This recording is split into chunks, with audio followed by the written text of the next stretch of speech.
Have you ever heard of Judge Frank Caprio? I had never heard of him until I started to see some of his videos pop up on social media. So he is a retired judge from Providence, Rhode Island, who used to have a TV show called Caught in Providence. And there's like hours and hours and hours of unused footage that he's now rolling out on social media. The man has become a viral sensation across the world. And I went to Rhode Island to meet him. I don't know where to begin, but this seems like a good place. Everybody wants to know, how are you doing? Actually, I'm doing well.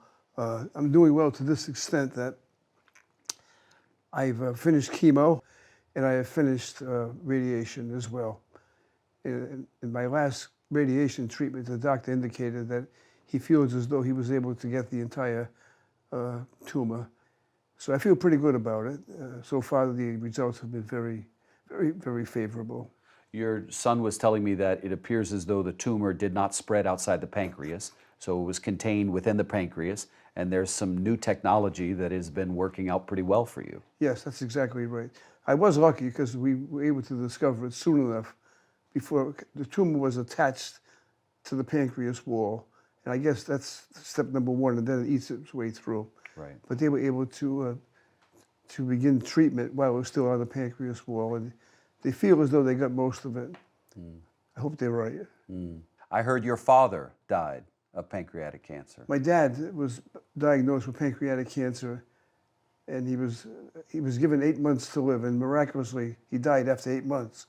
I shouldn't say miraculously, sadly, he died after 8 months. How old was he? He was 79. 79. 79. And here you are looking 87 in the face with a big smile. I wish my dad were here with a big smile. Yeah. Your fans and those who love you most have really only seen the change of your hair being gone. You look good, bald, Judge. It's a good look on you. I don't like it. You don't like it? I don't like it. You want the hair back. I want my hair. Did they tell you the hair is going to grow back? It's growing back. Okay, good. It is. Yeah. It is. You're looking forward to getting the gray again? 6 months. 6 months. 6 months. So let's talk about what has come about since your diagnosis, right? There were the videos of what you did in court that everybody loves, but the videos have evolved to quality content that I think you're very honest about your illness and how it makes you feel. And you chose to do that, I guess, right? You chose to be honest with people. I mean, you cry, you are honest about your sadness. You don't shy away from sharing that. Why did you want to go public with it? Well, simply, I'm a public figure, and I really had nothing to hide. And I really thought, and I'm not saying this to sound like a holy roller, but I really thought I could be an inspiration to other people if I survived. You are an inspiration, as you are surviving. So far, so good. So far, so good. It's not a pleasant experience to go to bed at night, say your prayers, and all of a sudden you have one extra thing you have to ask for. Usually, to worry about your family and your friends and special episodes in your life that you're concerned about, and so you pray to the Almighty. And then all of a sudden,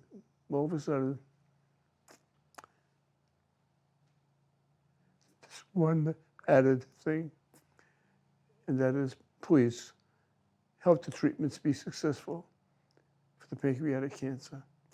And I think we're on our way.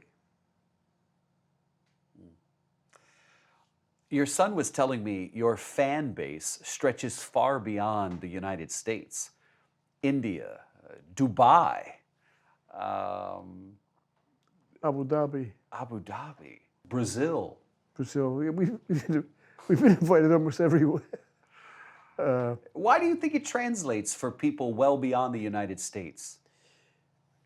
Because I think we have a very simple message that's not just unique to the United States, that's unique to human nature, and that is be kind to people. You know, many people, say, well, gee, you have a successful show. How can we get started doing that? What's the secret? I say, listen, I don't do anything special. All I do is what everyone else does, except that I treat people with kindness, understanding, and dignity. I mean, what's so unusual about that? That message of just treating people with dignity, understanding, and kindness and compassion has resonated around the world. It's universal. It is universal. Yeah. And I receive letters from places I never heard of in the world, who say, thank you for treating people. What do people say to you when they leave comments? And I know there are tens of thousands. I see them. What do they say? Well, it's embarrassing for me to say this. Tell them. Tell me. But it's almost universal. Everyone says, thank you for treating people with understanding, kindness, and compassion. And in almost every letter that I receive, people thank me for being kind and understanding and compassionate. This doesn't happen to most judges. The one word that most people use is compassion in the letters that we receive. Compassion, compassion, compassion. I think it's something that's sort of missing in our lives. No, but I mean, this doesn't happen to most judges because they don't allow cameras into their courtroom as much as you did to record as much content as you did. So I heard the way it worked out was you started the show, and if people didn't want to be on the show, you didn't force them to. They could opt out. So they had to say yes, and they would come up and they would allow themselves to be recorded, Yes, right? yes. Caught in Providence was the name of the show. Started on the local access television. Local access is correct. And then ended up getting syndicated and then became this viral sensation on social media. Took us 25 years to do that. Did you feel like you had to perform for the cameras or change who you were? If you saw videos, obviously there are no videos of before we were on camera and after, there was no difference. Same person. No difference at all. None. Yeah. Yeah. I mean, that's my nature. That's what I do. Yeah. And I couldn't perform. If I tried to go overboard, it would be transparent. You'd see it. Yeah. You'd see it. So it's misdemeanor court. We're not talking about major crimes here, right? These are parking tickets, traffic violations, misdemeanors. But the people who went into your courtroom were people who couldn't afford to maybe pay $20. Because they could have paid it online, no problem. But they went before you because they needed to plead for mercy, ask you to be generous in some way. The people you saw in your courtroom were folks who that penalty you were going to impose on them might mean the difference between making their rent at the end of the month or not. Right. And just as important is that many people who came before my courtroom, it was their first and only time that they will be exposed to the judiciary. Yeah. They've never been to Superior Court or Supreme Court or this court, and particularly if they have children with them, because the way that I treat their parents could reflect on the future of that child's life. How did you go about making your decisions? Like when you look back on your career over 35 years, how did you decide who to be merciful towards? And Everybody. Really? No, Really? That's not true. It's many times the people who were the most obstinate were the people who needed help the most. Yeah. I And get that. their behavior just manifested their frustration with the system. Yes. Yes. And it's not an easy thing. It sounds simple. Somebody has a speeding ticket or whatever the case might be. They went down a one-way street or they were involved in an accident. And you say, well, that's not really a big deal. But for that person, they're traumatized. They're before a court of law. They don't know. Yeah. And I was always mindful of that fact. I always thought of my dad saying, treat people with dignity, treat people respectful. And I did. I tried. Sometimes the more obstinate they were, the more understanding I was, because I got to the point where I says, you're going to try to break me down. You're just not going to do it. They probably went in looking for a fight, and you weren't willing to fight with them. No, for their benefit, not for mine. Right. No, of course. Yeah. So I know what the show has done for fans. I see the reactions. They adore you. It makes them feel something. It reminds them of goodness in the world. But what did the show do for your humanity? In Rhode Island, or actually everywhere, I'm approached by people who say, we really appreciate what you do. And just those simple words that I hear constantly, it makes me feel as though I'm doing God's work. It really does. And I'm not saying that to be a holy roller. But I view my role under the judiciary as being to bring justice to people. So what is justice? Justice is affording to someone exactly what they deserve. And so I'm in a municipal court where we're dealing with misdemeanors. And what do they really deserve? They deserve in some cases there are jail sentences attached to their offense, because we handle those as well. But if I find somebody $180 because they have a red light ticket or a speeding ticket or many parking tickets, and they go home that night and they can't put food on the table, or they can't pay their rent, or they can't make their car payment, or they can't pay tuition for their child, is that justice? I don't think so. And so I grew up in a neighborhood where most of the people were poor. Nobody owned their own house. Everybody worked as a common laborer. I lived in an area that was, oh, I don't know, 80, 90% Italian immigrants that came from the old country. And I witnessed it firsthand. I went to school with kids who couldn't afford lunch. Their mothers would make them whatever they had for dinner the night before would be their lunch that day, So it was something that I didn't read about in a book. It was something I experienced firsthand. Every time you talk, it's like a testimony. You're like a little street preacher from the bench. I'm just a small-time municipal court judge who's trying to do good. That's all I am. Who tries to take into consideration the circumstances surrounding the people before me. And remember what my dad told me. When someone appears before you, put yourself in their shoes. Imagine it's you before them. How do you want to be treated? But you could legitimately imagine it was you because you grew up so poor. You know what it's like to not be able to afford shoes that match. Oh, I know. I know what it's like. I know what it's like not to have 25 cents to go to the movie theater when I was a kid. Yeah. I know what it's like shining shoes on the corner. Yeah. You know about that. I know about that. Oh, and to think You're my last customer. to think I didn't even have a dime to pay you or a nickel to tip you, Judge. Yeah. I was only stiffed twice in my life. There was one guy and you. Twice I got stiffed. I didn't get paid my 10 cents. Oy vey, oy vey. You also brought great humor to the bench. I mean, I saw one video where you were dealing with this man who was an immigrant, and you called his son up to the bench. And you said, I'm going to ask you one question, and you just answer guilty or not guilty. Your father, is he guilty or not guilty? And he said, guilty. Guilty right off. And of course, everybody starts laughing. and what I saw in that moment was this man who was nervous to be in a court legal system that he didn't know was suddenly at ease. He was at ease. His shoulders dropped. His eyebrows weren't quite as furrowed. Yeah, he actually laughed. He laughed. Yeah. He laughed. His wife laughed. Yeah. Yeah. The courtroom laughed. You laughed. That gentleman in that clip that you're talking about, I remember it very well. He had only been in the country for 4 months. He was from Africa. Right. And so we came from a different country, and that, I equate that to my dad being with his father in the Providence Municipal Court. Same thing, exactly the same circumstances. Coming from a foreign country, going before a judge, it's a minor offense. How am I going to get treated? What are they going to do? Right.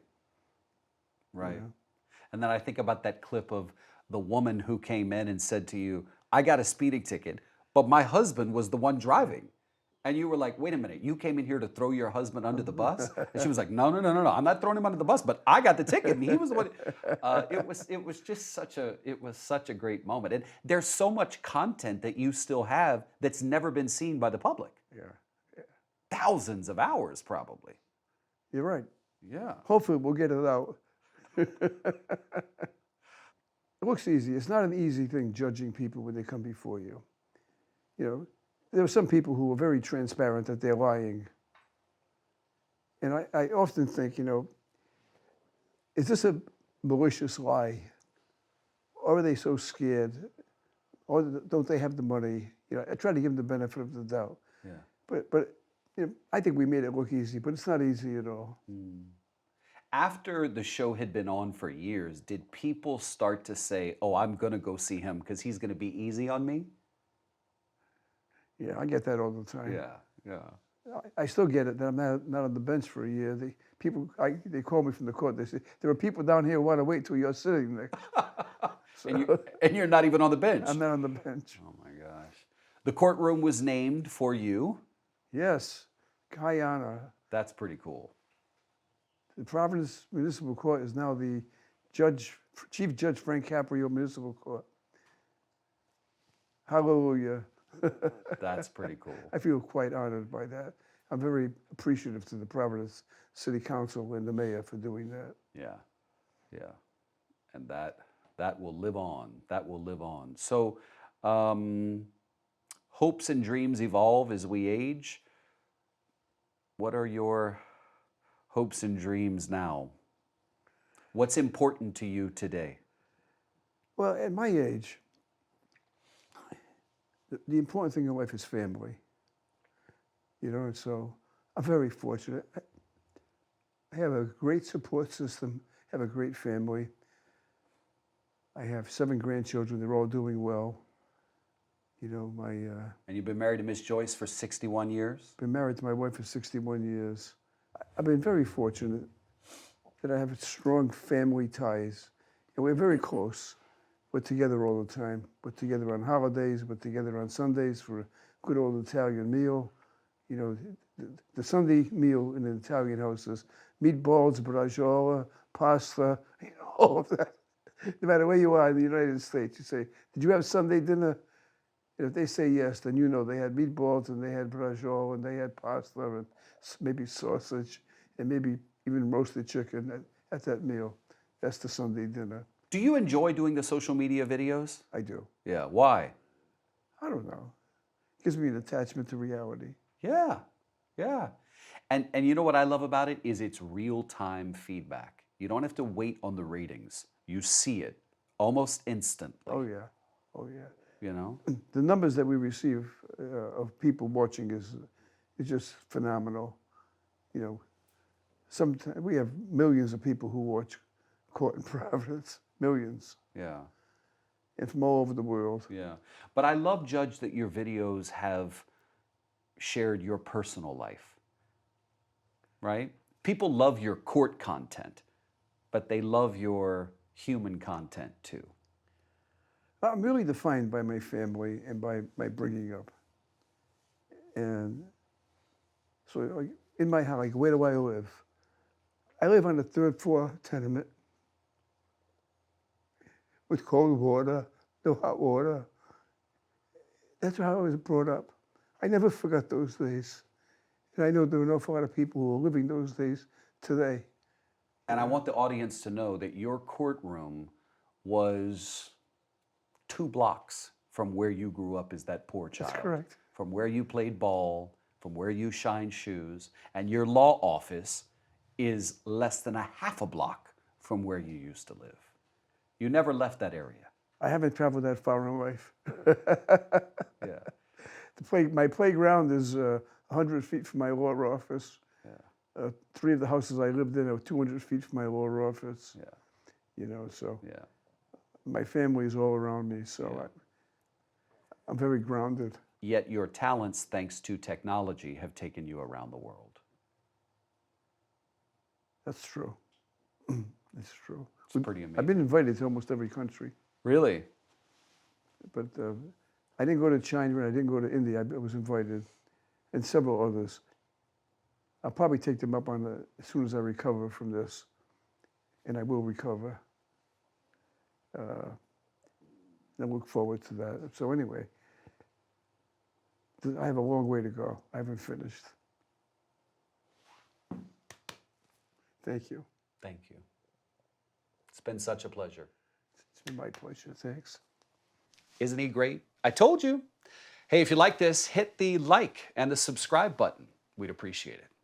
Bye, y'all.